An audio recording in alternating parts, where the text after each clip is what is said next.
자, 오늘은 소아시아 지역의 5번째 교회, 4대 교회에 대해서 한번 살펴보도록 하겠습니다. 자, 작년에는 항저우 아시안 게임이 있었잖아요. 지금 생각해봐도 너무나도 안타까운 아쉬운 경기가 하나 있었습니다. 롤러스케이팅 남자 3000m 계주 결승에서 우리나라 선수가 마지막 결승 지점을 눈앞에 두고 섣부른 만세 세레머니를 하다가 뒤따라오던 대만 선수에게 역전을 허용해서 0.01초 차이로 은메달을 차지하게 되는 그런 일이 있었죠. 아마도 이 선수는 금메달을 확신했기 때문에 결승선을 눈앞에 두고 만세를 불렀던 것 같아요. 야, 이겼다, 만세. 얼마나 그 순간이 영광스러운 순간이었겠습니까? 그 순간에 무슨 생각이 머릿속을 스쳐 지나갔을까요? 야, 금메달을 따게 되면 얻게 될 혜택과 또 특전과 포상을 생각하면서 또 지금까지 고생하고 힘들었던 시간들을 생각하면서 만세를 좀 부르지 않았을까 생각을 해봅니다. 그런데 만세를 외치면서 힘을 빼는 순간에 2위로 뒤쫓아왔던 이 대만 선수가 앞발을 먼저 밀어넣은 거예요. 그래서 승리의 주역이 되어버린 거죠. 2위 선수가. 얼마나 억울할까요? 다 이겨놓은 경기를. 자, 만약에 우리나라 선수가 마지막 만세를 부르지 않고 끝까지 경주에 집중했다면 당연히 금메달을 목에 걸고 승리의 세리머니를 마음껏 했을 겁니다. 그러나 마지막 순간까지 최선을 다하지 않았기 때문에 이런 안타까운 순간을 맞이할 수밖에 없었던 것이죠. 저는 이 경기를 늘 제 마음 가운데 새기고 있습니다. 저한테도 그런 일이 있을 수 있기 때문에 그렇다는 거죠. 끝까지, 끝날 때까지 끝난 게 아니니 끝까지 최선을 다해야 된다. 이 정도면 됐지가 아니라, 아니, 끝날 때까지 열심히 최선을 다해서 집중해서 나아가자. 이런 생각을 하게 되었던 그런 시간이었던 것 같습니다. 자, 여러분들도 끝날 때까지 끝난 게 아닙니다. 최선을 다해서 이 정도면 됐지. 여기까지면 됐어. 그게 아니라 끝까지 가십시오. 네. 자, 그런데 오늘 우리가 나누게 될 이 4대라는 지역도요, 이 역사적으로 보면 안타까운 패배의 쓴맛을 보았던 지역이 바로 이 4대라는 지역입니다. 원래 이 지역은 천혜의 자연 환경으로 인해서 삼면이 아주 깎아지른 듯한 벼랑으로 둘러싸여 있었고, 그나마 남쪽 진영으로만 접근이 가능했다고 합니다. 하지만 남쪽에서 올라가더라도 공격하기가 만만치 않았던 지역이라고 해요. 왜냐하면 이 4대라는 지역은 해발 한 460m의 높은 언덕 위에 자리하고 있었기 때문에 성읍을 방어하는 데는 완전히 유리했다고 이야기를 합니다. 이런 지리적 안전을 바탕으로 해서 정치적 안정과 경제적인 안정을 더해 이 4대는 상업과 교육을 통해서 큰 부를 축적할 수 있었던 지역이라고 합니다. 특히 4대는요, 이 양모 산업이 잘 발달되었고요, 금이 아주 풍부하게 묻혀 있었다고 해요. 그래서 사람들은 4대를 뭐라고 불렀냐면 황금의 4대, 그런 별명을 붙일 정도였다고 합니다. 야, 그런 데서 살면 얼마나 좋을까요? 땅을 파보니까 금이 막 나오고 막. 자, 그런데 이런 철옹성과 같은 4대가 한순간에 무너지는 결정적인 사건이 있었습니다. 역사적으로. 무슨 일이 있었냐면요, 바로 페르시아의 고레스 왕, 잘 아시죠? 성경에도 기록되어 있는데요, 이 고레스 왕과 이 4대를 거점으로 한 크로이소스 왕과의 전투가 있었습니다. 이 고레스 왕은요, 4대성을 함락시키기 위해서 오랜 시간 동안 성 밖에서 공성전을 펼치고 있었어요. 물론 4대성을 지켰던 이 크로이소스 왕은 성문을 걸어 잠그고서 방어태세를 유지하게 됩니다. 놀랍게도 이 성은요, 성문을 안에서 걸어 잠그면 밖에서 쳐들어오기가 거의 불가능했다고 합니다. 그러니까 삼면이 벼랑으로 돼 있잖아요. 그 높은 곳을 올라가기도 쉽지 않고 성문 걸어 잠그면 밖에서 안으로 들어오는 것은 있을 수가 없는 일이라는 거죠. 그때 당시에는요. 그러니까 마음 편하게 있었겠죠. 아무리 니들이 우리를 쳐들어온다고 하더라도 우리는 방어할 수 있어. 이런 마음이 있었을 겁니다. 자, 그러니 아무리 성 밖에서 공성전을 펼쳐도 성 안에서는 그냥 아무 생각이 없었던 거예요. 자, 그런데요. 그러던 어느 날 이 페르시아의 병사 하나가 이 4대 성의 동태를 살피던 중에 4대를 둘러싸고 있는 벼랑에서 성 안으로 들어가는 비밀 통로 하나를 발견하게 됩니다. 예. 이 비밀 통로를 어떻게 발견하게 되냐면 성벽을 지키고 있던 이 4대 성의 병사 하나가 밤에 졸음을 이기지 못하고 졸다가 자신의 투구를 벼랑 밑으로 떨어뜨리는 일이 벌어지게 된 거예요. 예. 그런데 이 병사가 그냥 내비두면 상관이 없었을 텐데 이 투구를 찾으러 내려오게 됩니다. 자기 투구를 벼랑 밑으로 떨어뜨렸으니까 절벽 아래로 내려오는 것을 목격하게 되죠. 자, 그런데 그때 그 절벽에서 성으로 통하는 비밀 통로가 있었음을 발견하게 된 겁니다. 이 4대성을 주시하고 있었던 페르시아 병사가 저 병사가 어디를 통해서 나왔다가 투구를 들고 또 들어가 버리네? 이 비밀 통로를 발견하게 된 것이죠. 자, 결국 그날 밤에 이 페르시아 군대는 비밀 통로를 통해서 성 안으로 침투할 수 있게 되었고 이 4대성의 크로이소스 왕은 페르시아의 고레스 왕에게 항복할 수밖에 없었습니다. 자, 이렇게 병사 한 명의 이 아니라고 나태한 태도로 인해서 4대성은 패배할 수밖에 없었고 결국 안타까운 패망의 나락으로 떨어질 수밖에 없었던 역사적인 사건이 있었다고 합니다. 네.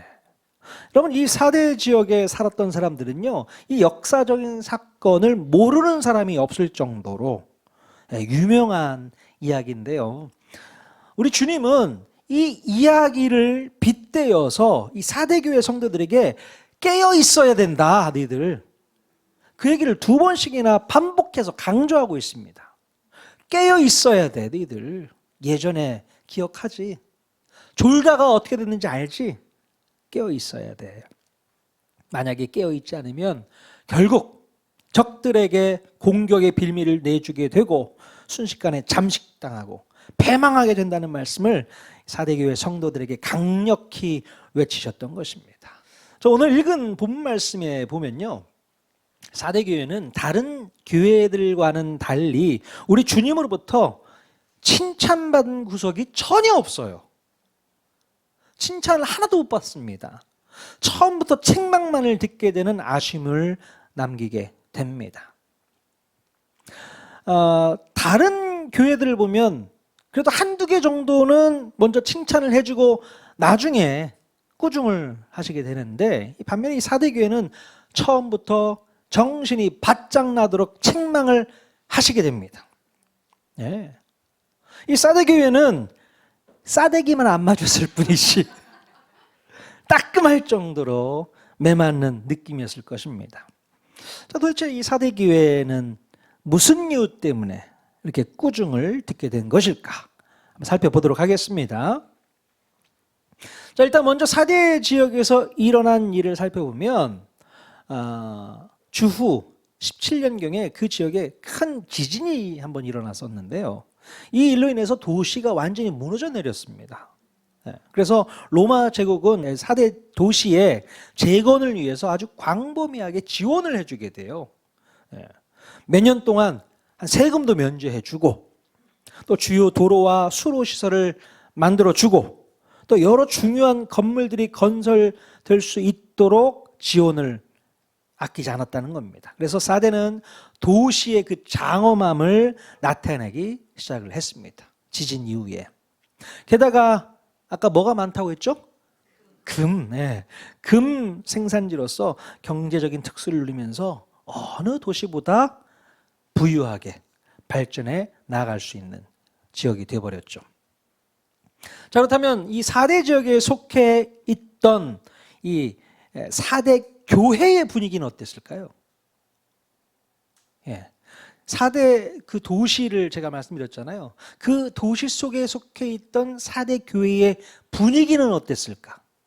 자, 그 당시 4대 교회는요, 지역 분위기에 맞게 아주 물질적으로도 풍요한 혜택을 누렸습니다. 다행히 다른 교회들처럼 교회가 물리적으로 핍박을 받는 분위기가 아니었던 것 같아요. 다른 교회들은 얼마나 핍박을 많이 받았습니까? 순교자도 막 나타나고, 서문화교회 같은 교회에서는요. 근데 4대 교회는 그런 외부의 압력이라든가 핍박이 전혀 없었어요. 오히려 번듯한 건물을 짓고 또 좋은 시스템을 가지고 남부러울 것이 없는 유명한 교회가 되어서 편안하고 안락한 교회가 되어 있었던 것입니다. 어떻게 복받은 교회입니까? 좋잖아요. 자, 그런데요, 이 교회를 향한 우리 주님의 평가는 무엇이었는가? 요한계시록 3장 1절 말씀 같이 한번 읽어보겠습니다. 시작. 내가 내 행위를 아노니 내가 살았다 하는 이름은 가졌으나 죽은 자로다. 자, 우리 주님께서 네 행위를 안다라고 하셨는데 무슨 행위를 안다는 겁니까? 무슨 행위일까? 얼마나 많은 일을 했는지를 보지 않고 어떤 마음 자세로 일을 했는지 내가 다 알아. 그 얘기입니다.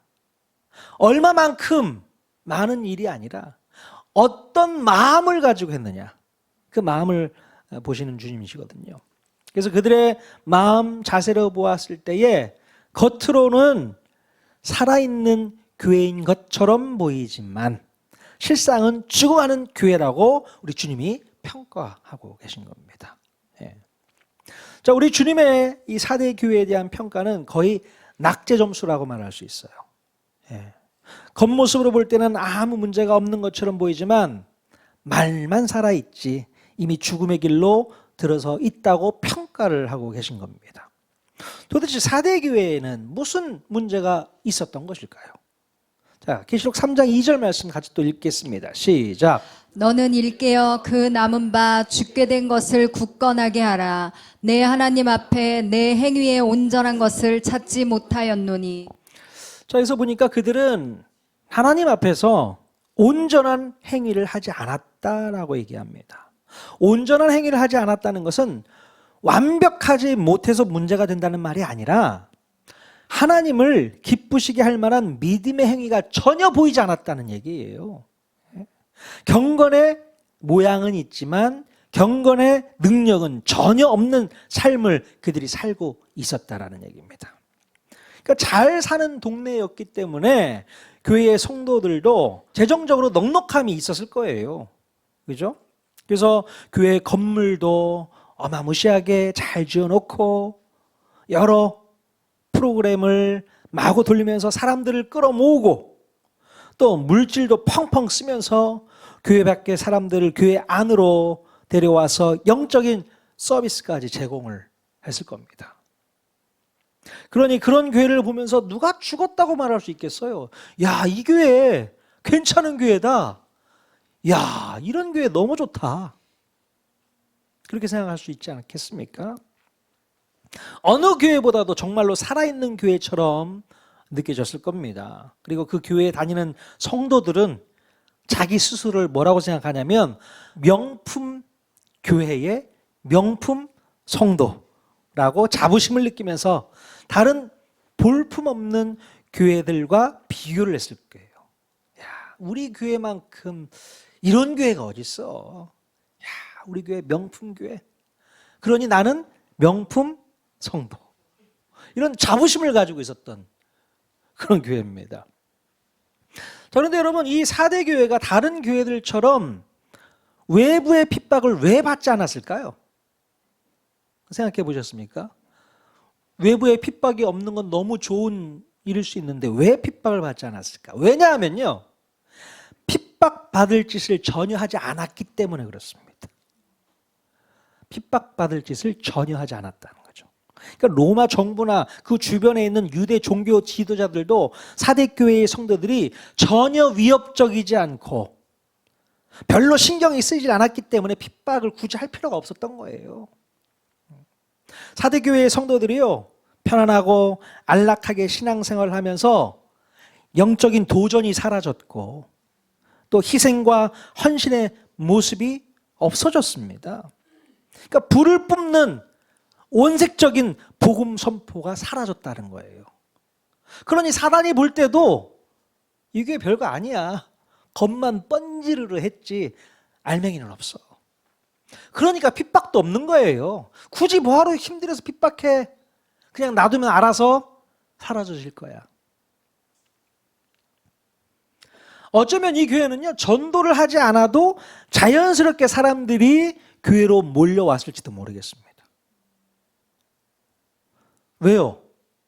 그 교회 자체가 지역사회에 또 많은 지원을 해주고 좋은 모습을 가지고 있으니까, 야, 이 교회 가면 뭔가 얻을 수 있는 게 많은가 봐, 펑펑 쓴대, 뭐 그런 소문이 있었을지 모르겠습니다. 언제부터인가 강단에서는 성도들을 불편하게 만드는 메시지는 뒤로 밀려나게 되었습니다. 뭐 예수천당, 불신지옥, 권리 포기, 또 대가 지불, 십자가의 고난, 뭐 이런 들으면 불편한 설교 있잖아요. 예. 이런 설교를 안 하게 됩니다. 하나님의 은혜에 대해서만 설교를 합니다. 하나님의 은혜 얼마나 좋습니까? 하나님의 긍휼, 하나님의 사랑, 그런 메시지만 쏟아내는 거죠. 하지만 믿는 자들의 책임, 또 순교와 헌신, 이런 메시지는 거의 안 하는 거죠. 자, 그래도 교회는 어느 때보다도 잘 굴러가기 때문에 그들에게는 걱정이 없었던 것 같아요. 굳이 그런 어려운 내용의 메시지를 전하지 않아도 많은 성도들이 교회에 오는 거 아니야? 그 잘하는 거 아니야? 좋은 거 아니야? 이렇게 생각할 수 있는 거죠. 여러분, 사탄이 바로 이 4대 교회에 노리는 것이 바로 이런 겁니다. 예. 박해할 만한 가치조차 못 느끼는 교회로 만들어 버리는 것. 또 굳이 신경 쓰지 않아도 스스로가 죽어가는 교회로 만들어 버리는 것. 예. 바로 이것이 4대 교회에 침투해 들어온 사탄의 새로운 전략인 것이죠. 여러분, 교회에 대한 외부의 핍박이 없다고 좋아할 문제가 아니었습니다. 아무런 어려움 없이 편안하게 신앙생활하는 것이 행복한 것이 절대 아니었다는 거예요. 오히려 이런 환경은 성도들을 게으르게 만들고 잠자게 만들고 무너지게 만들어 버린다는 겁니다. 오히려 외부적인 핍박이 있어야만 교회가 정신을 차리고 하나님께 매달리면서 경건의 능력을 발휘하게 된다는 거예요. 그럼 사도 바울이 고린도후서에서 이런 고백을 한 적이 있습니다. 고린도후서 6장 9절 말씀 같이 한번 읽어보겠습니다. 시작. 무명한 자 같으나 유명한 자요, 죽은 자 같으나 보라 우리가 살아있고. 네, 죽은 자 같으나 살아있고. 이게 무슨 뜻입니까? 세상의 핍박과 박해로 인해서 거반 죽은 것 같은 비참한 모습이 되었어도 오히려 당당히 탱글탱글하게 살아 숨쉬는 그런 능력을 가지고 산다는 얘기잖아요. 예. 여러분, 이런 삶이 우리가 추구해야 될 삶이 아닐까 싶습니다. 네. 죽은 것 같으나 살아있는 것, 이게 낫습니까? 아니면 살아있다는 이름은 있으나 죽어가는 것, 어떤 게 낫습니까? 죽은 것 같으나 살아있는 게 낫죠. 네? 살아있다는 이름은 있으나 죽어가는 거, 이거는 소망이 없습니다, 여러분. 여러분은 어떤 삶을 사시겠습니까? 어떤 것을 선택하시겠습니까? 겉만 번지르한 그런 교회, 안락한 교회, 편안한 교회, 아무 생각 없이 다닐 수 있는 교회, 그런 교회를 원하세요? 아니면 핍박은 있어도 또 열심을 내야 될 헌신과 그런 어떤 순교적 자세를 가지고 나아가는 교회, 어떤 교회가 좋다고 생각하십니까? 어려우세요? 정말 여러분 잘 선택하셔야 됩니다. 교회뿐만 아니라 여러분의 인생도 마찬가지인 거예요. 여러분의 인생도 핍박이 없고 고통이 없고 고난이 없는 인생은 나태해질 수밖에 없습니다. 결국 무너져가는 인생이 될 수밖에 없는 거예요. 그러나 우리 삶 가운데 고난이 있고 아픔이 있고 고통이 있고 괴로움이 있을 때 그때 우리의 영혼은 하나님을 바라볼 줄 아는 실력이 생기는 거죠. 그래야만 영적인 건강을 유지할 수 있게 되는 겁니다. 여러분 진짜 힘들게 사는 것도 나쁘지 않은 거예요. 여러분 교회는 정말 건강한 교회가 주님이 원하시는 교회인 줄로 믿습니다. 우리 주님은 숫자로 교회를 평가하지 않습니다. 우리 지금 보고 있는 7교회 교회 있잖아요. 이 교회를 향해서 주님이 말씀하시는 것을 가만 들어보면 숫자 가지고 말씀하신 적이 한 번도 없어요. 오히려 저들의 영적인 자세, 마음가짐, 그 모습 가지고 책망하고 칭찬하시지, 야 니네 교회가 몇 명 모였냐, 니네 교회가 규모가 왜 그러니, 이런 거 가지고 얘기한 적이 없으시단 말이죠. 우리 정신 바짝 차려야 됩니다. 뭐가 중요한지 분명히 볼 수 있어야 된다는 것이죠. 자, 그렇다면 우리 주님은요 4대 교회를 향해서 어떤 처방을 내려주셨는가. 자, 첫 번째는요 깨어 있어야 된다고 2번이나 반복해서 말씀하고 계십니다. 깨어 있어야 된다. 이 말씀은 4대 교회 성도들이 영적으로 무사안일하게 잠자고 있었다는 뜻입니다. 예. 데살로니가 전서 5장 6절에 이런 말씀이 있습니다. 같이 한번 읽어볼까요? 시작. 그러므로 우리는 다른 이들과 같이 자지 말고 오직 깨어 정신을 차릴지라. 성경 곳곳에 계속 이런 말씀이 반복되고 있습니다. 사도 바울이 뭐라고 얘기합니까? 영적으로 멍 때리고 있지 말고 깨어서 정신 바짝 차리자. 그 얘기를 계속하고 있어요. 제가 엊그제 금요 저녁 기도회 설교 시간에 이 사도 바울이 부활하신 예수님을 만났을 때에 그의 눈을 가리고 있었던 비늘이 떨어져서 다시 보게 되었다고 이렇게 말씀드렸었잖아요. 우리가 예수님을 만나게 되면 영적인 시각을 가리고 있던 비늘이 벗어지게 됩니다. 영적 세계를 그때부터 볼 수 있게 되는데요. 자, 그런데 안타깝게도 우리가 영적으로 깨어있지 않으면 그 비늘이 다시 우리 눈을 가리게 되어서 영적인 분별을 할 수도 없고 사탄의 공격에 속수무책으로 당할 수밖에 없다는 거예요. 떨어졌던 비늘이 다시 와서 붙어버린다는 거죠. 그래서 앞을 가려버리게 되는 거죠. 볼 수 없게 만들어버리는 거예요. 더 이상 저항할 수 있는 힘도 사라지게 되는 것이죠. 아까 처음에 말씀드렸던 이 4대 성이 왜 페르시아에게 넘어가게 되었는지를 여러분 기억하실 수 있기를 바랍니다. 왜 넘어갔다고요? 병사가 졸다가 빌미를 줬다는 거죠. 빌미를. 졸면 안 됩니다. 깨어 있어야 됩니다.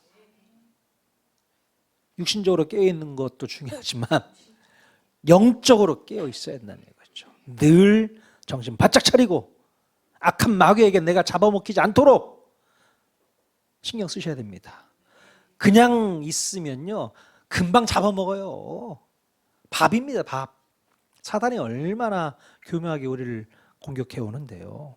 정신 바짝 차리지 않으면 그들이 밥밖에 될 수 없어요. 절대 그런 일이 있어서는 안 됩니다. 자, 우리 주님의 두 번째 처방은 무엇일까요? 요한계시록 3장 3절 말씀 같이 읽겠습니다. 시작. 그러므로 내가 어떻게 받았으며 어떻게 들었는지 생각하고 지켜 회개하라. 만일 일깨지 아니하면 내가 도둑같이 이르리니 어느 때에 내게 이르는지 내가 알지 못하리라. 네. 그럼 무엇을 어떻게 받았는지 또 어떻게 들었는지를 생각하라는 겁니다. 이 원래 사대 교회에도요, 처음에는 예수 그리스도의 복음의 말씀을 제대로 받고 들어서 건강하고 또 열정적으로 교회의 문을 열었다는 것을 알 수 있습니다. 처음에는 잘 시작했어요. 제대로 시작했습니다. 예. 어쩌면 사대 교회의 첫 스타트는 어느 교회 못지않게 뜨겁고 순수하고 건강하고 열정적으로 시작했을지 모릅니다. 그리고 하나님의 은혜와 복을 받으면서 부흥의 시기를 거쳐 화려한 전성기를 누렸을 거예요. 그러나 한참 피크를 찍을 때 더 집중해서 주님을 향해 달려나갔어야 되는 거죠. 안타깝게도 이 사대교회는 전성기 관리를 제대로 하지 못했던 것 같습니다. 교회가 전성기를 이루었을 때에 더욱 본질적인 부분을 붙잡고 나아갔어야 했는 거죠. 근데 비본질의 마음을 빼앗기게 되어서 그때부터 점점 쇠퇴하기 시작을 했던 것 같습니다. 뭐 예를 들어서 비본질적인 게 뭘까요? 교회의 건물에 관심을 갖기 시작합니다. 그러니까 성도들이 많아지면 이 인원들을 수용할 수 있는 그런 장소가 있었으면 좋겠다. 넓었으면 좋겠다. 또 넓기만 하지 말고 좀 보기에도 이뻤으면 좋겠다. 그러니까 교회 건물을 짓기 시작하는 거죠. 예. 교회를 짓는다는 게 다 나쁘다는 얘기가 절대 아닙니다. 비본질을 붙잡고 그것만 집중하니까 문제라는 얘기예요. 또 성도들의 숫자에 관심이 가게 됩니다. 왜 그럴까요? 아니, 복음을 전해서 사람들이 많이 오면 하나님이 기뻐하실 일 아닙니까? 물론 기뻐하실 일이죠. 한 영혼도 소중히 여기신 하나님이신데 성도가 많아지면 좋은 거 아닐까요? 근데 그것도 어쩌면 비본질이 될 수 있습니다. 한 영혼의 소중함보다는 많은 영혼이 와서 많은 사람이 와 앉아 있어서 교회를 삐까뻔쩍하게 만들어주는 것. 성도들이 오면 아무래도 헌금도 많이 할 테니 교회의 재정도 늘어나게 되고 그런 효과, 비본질이죠. 또 교회가 뭔가 세련되기 위해서 시대 흐름에 따른 트렌드에만 관심을 갖고 있는 거죠. 야, 우리 교회도 트렌드에 발맞춰서 이렇게 해야 되는 거 아니야? 이런 시스템도 갖춰 놓고 뭣도 해두고 여기에만 관심 있는 거죠. 그래서 다른 교회 볼 때에 뒤처지지 않으려고 애쓰고 노력하는 것. 물론 다 나쁜 게 아닙니다. 필요해요. 문제는 이것만 붙잡으니까 문제인 거죠. 그러다 보니까 교회가 붙잡아야 할 본질에는 더더욱 멀어져 가게 되는 것입니다. 예. 자, 그렇다고 해서 이 비본질 나쁘다고 말씀드릴 수 없습니다. 비본질에만 집중하다가 보면 더 중요한 본질에는 느슨하게 대처할 수밖에 없는 거예요. 예. 한 영혼에 대한 그 소중함을 잊어버리고 효과나 효율만 따지고 있는 겁니다. 그럼 효과나 효율 나쁜 게 아니지만 한 영혼을 소중히 여기는 마음, 이게 사라지는 거죠. 우리 예수님은 어떻게 보면 참 효과 없이 효율적이지 않게 사셨던 분 같아요. 걸어사 광인 한 영혼을 구원하기 위해서 밤새도록 배 타고 가셔가지고 그를 고쳐주잖아요. 너무 비효과적입니다. 아니, 대낮 밝은 때 가서 고쳐주시면 되잖아요. 왜 그 한밤중에 가셔야 됩니까? 피곤한데 주무셔야 되는데 너무 비효과적이야. 근데 한 영혼을 살리기 위해서 우리 주님은 그 일을 행하셨다는 얘기입니다. 효과적인 거 너무 따지지 마세요. 저는 정말 효과적인 거 정말 따져요. 그래도 효과적인 게 낫지 않아? 효율적인 게 좋지 않아? 좋죠. 근데 그거 따지다 보면 본질을 놓칠 수 있다는 겁니다. 예. 마치 사대교회는요, 최선을 다해서 달려왔는데 안타깝게 골인지점 앞에서 승리의 포즈를 취하느라고 이 본질을 잊어버리고 승리를 빼앗긴 꼴이 되어버렸습니다. 잘했거든요. 전성기 많은 사람들이 야, 이 교회 참 대단하다 이것까지 찍었단 말이에요. 그런데 이 승리의 포즈를 취하느라 본질 잊어버리고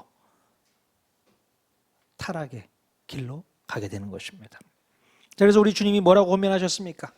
다시 처음 본질을 생각하고 지켜 회개해라 라고 말씀하고 있습니다. 회개해라. 여러분, 우리들도 마찬가지입니다. 교회의 처음 본질을 잊어버리거나 생략해서는 절대 안 됩니다. 예? 주님의 첫사랑을 기억하고 우리에게 맡겨주신 교회의 사명을 다해야 될 줄로 믿습니다. 여러분, 교회의 사명이 뭐예요? 아까 우리 찬양에도 불렀지만 세상 모든 민족을 주님께로 이끌어서 예배케 하는 것, 이게 진짜 교회의 사명 아니겠습니까? 수많은 영혼들이 주님 앞에 나와 예배케 하는 것, 이거예요.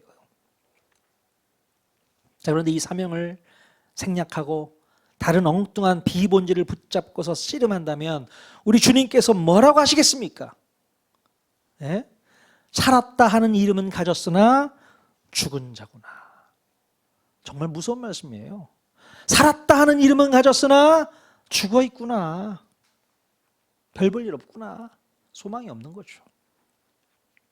자, 그런데도 불구하고 여전히 깨어있지 않으면, 이렇게 말씀하시는데도 불구하고 여전히 깨어있지 않으면 어떻게 하신다고 했어요? 주님이 도둑같이 오셔서 심판하시겠다고 말씀하고 있죠. 그러니 빨리 지켜 회개하라 서둘러 권면하고 계십니다. 네. 여러분, 이 말씀을 좀 가만히 보면요, 지켜 회개하라, 이 특별한 원리를 좀 발견할 수 있습니다. 이게 무슨 말씀일까요? 지켜 회개하라. 자, 이 말은 주님의 말씀에 순종하여 회개에 이르라는 뜻입니다. 예? 먼저 회개를 하고 나서 그 다음에 말씀에 순종하라, 이 말씀이 아닌 거예요. 우리는 어떻게 생각합니까? 회개가 먼저 아니야? 회개한 다음에 하나님 말씀에 순종해야지. 그런데 오히려 말씀을 먼저 지키고 순종하게 되면 자연스럽게 회개에도 이르게 된다, 이 얘기입니다. 처음에는 뭐 별로 마음에도 없었는데 일단 순종함으로 지켜나가 보니까 지금까지 나의 삶이 잘못되었음을 깨닫게 되었고 진심 어린 회개를 그때부터 하게 된다는 거예요. 예? 그러니까 여러분, 마음에서 우러난 회개 먼저 하려고 뜸들이지 말고 어떻게 해야 돼요? 먼저 말씀에 순종부터 하십시오. 아직 때가 안 됐어. 회개하는 마음이 아직 안 생겼어. 좀 뜨겁게 회개한 다음에 그러고 뭔가를 해야지. 아니요, 그렇지 않습니다. 먼저 도전하셔야 됩니다. 순종하셔야 됩니다. 말씀대로 지키는 겁니다. 그러면 아하, 내가 지금까지 삶이 잘못되었구나 깨달음이 오고 그 깨달음 때문에 회개가 일어나게 되는 것이죠. 그거 한번 해보십시오. 여러분, 가끔 그럴 때 있잖아요. 오늘 예배는 좀 쉬었으면 좋겠다, 뭐 그런 마음이 들 때 있지 않습니까? 비도 오고 막 눈도 오고 춥고 막 이럴 때 아유, 오늘은 그냥 집에서 그냥 푹 잤으면 좋겠네. 예? 그러나 그때에도 무조건 에휴, 가야지 하고 오십시오. 순종하십시오. 그러면 그때 은혜가 부어지는 거예요.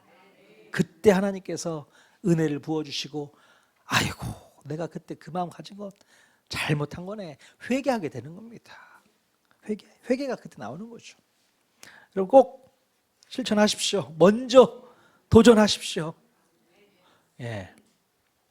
아유, 난 성경 공부 하기 싫은디. 아, 왜 자꾸 성경 공부 하라 그래.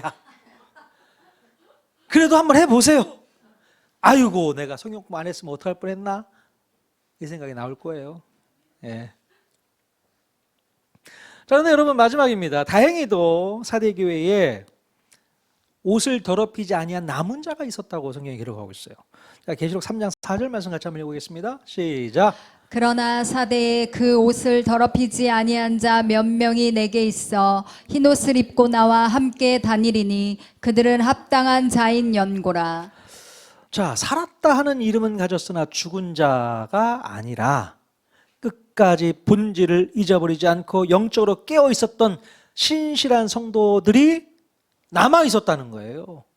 얼마나 감사합니까? 그럼 이분들이 받게 될 혜택이 무엇이라고 성경이 기록하고 있습니까? 자, 3장 5절 말씀 읽겠습니다. 시작. 이기는 자는 이와 같이 흰옷을 입을 것이요 내가 그 이름을 생명책에서 결코 지우지 아니하고 그 이름을 내 아버지 앞과 그의 천사들 앞에서 시인하리라. 네, 중요한 말씀이 나옵니다. 주님이 기록해 놓으신 생명책에서 그 이름이 지워지지 않는다 말씀하고 있습니다. 여러분, 그렇다면 생명책에서 이름이 지워지기도 한다는 겁니까? 잘 보시니까 어떻습니까? 무서운 말씀이긴 하지만 이 말씀대로라면 생명책에 기록된 우리의 이름이 때에 따라서는 지워질 수도 있다고 힌트를 주는 말씀이 아닐까 싶어요. 정신 바짝 차려야 됩니다. 생명책에 내 이름이 올라갔는데 그것이 지워진다 생각해 보십시오. 이것처럼 억울한 일이 어디 있습니까? 절대 이런 일은 있어서는 안 되겠죠. 예? 우리가 여전히 정신을 못 차리고 세상 가운데서 방황하고 또 겉으로 보여지는 비본질에만 집착하면서 진짜 본질은 놓쳐버리게 된다면 아마도 우리의 이름은 주님이 기록해 놓으신 생명책에서 가차없이 삭제될 수 있다는 것 명심하셔야 됩니다. 정말요. 이게 두려워야 돼요. 생명책에 기록되어 있는 내 이름 끝까지 고수될 수 있도록. 예. 자, 마지막 6절 말씀에 이런 말씀이 있어요. 귀 있는 자는 성령이 교회들에게 하시는 말씀을 들을지어다. 이렇게 얘기하고 있습니다. 귀 있는 자는 들어라. 오늘 여러분 이 말씀을 다 들을 수 있기를 바랍니다. 단순히 이 말씀은 사대교회에게만 주시는 말씀이 아닙니다. 오늘을 살고 있는 이 통하는 교회에 주시는 말씀인 줄로 믿습니다. 다 귀 있으시죠? 다 들으셨죠? 마음 가운데 새기십시오. 이 말씀이 우리 교회를 살리고 여러분 개인을 살리는 귀한 말씀인 줄로 믿습니다.